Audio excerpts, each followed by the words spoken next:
And here is the Writer's Almanac for Monday, the 18th of November, 2019.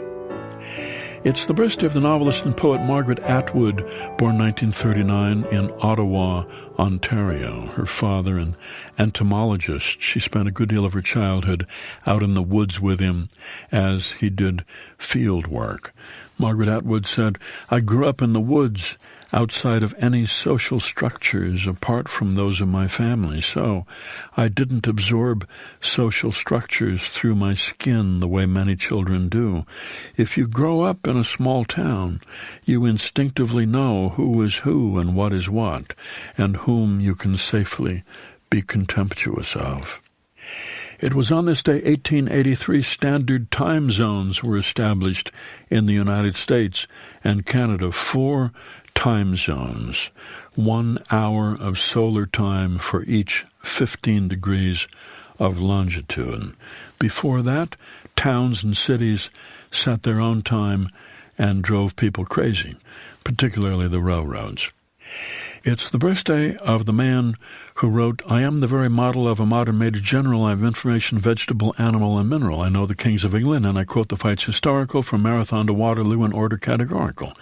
I'm very well acquainted, too, with matters mathematical. I understand equations, both the simple and quadratical. About binomial theorem, I'm teeming with a lot of news, with many cheerful facts about the square of the hypotenuse." W.S. Gilbert of Gilbert and Sullivan, born London, 1836. 2 men with very different personalities. Gilbert, who loved absurd stories; Sullivan preferred realism. Gilbert, who poked fun at the upper classes, and Sullivan, who longed to be accepted by them. Nonetheless, they wrote 14 comic operas together, including HMS Pinafore, The Pirates of Penzance, and The Mikado. It was on this day, 1928, Mickey Mouse was born, the first sound-synchronized cartoon entitled Steamboat Willie, premiered in New York at the Colony Theater. It was just 7 minutes long. And it's the birthday of the man who invented scientific polling.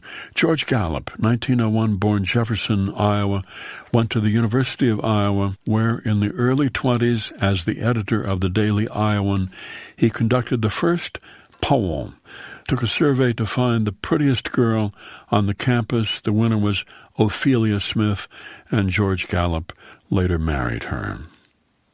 Here's a poem by Edgar Coones entitled Vows. You said, "I want to be married." You said, "I want to be married to you." You said, "We were children together, who better?" You said, "I moved for you once already." You said, "I need this." You said, "It'll be quick, backyard, July. My mother will cook, my brother will DJ. Here's the date, here's the phone."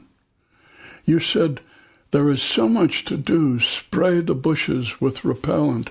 Bind these sunflowers with twine. Hack this stump down to a hollow. Fill it with stone. Here." Standing in July in the backyard, reciting the words you wrote in ballpoint on a scrap of ruled paper, here I am. And slowly, as if emerging from a long sleep and looking around and confusing myself for the cufflinks, the hushed crowd, the white tent billowing like a sail, I take your hand.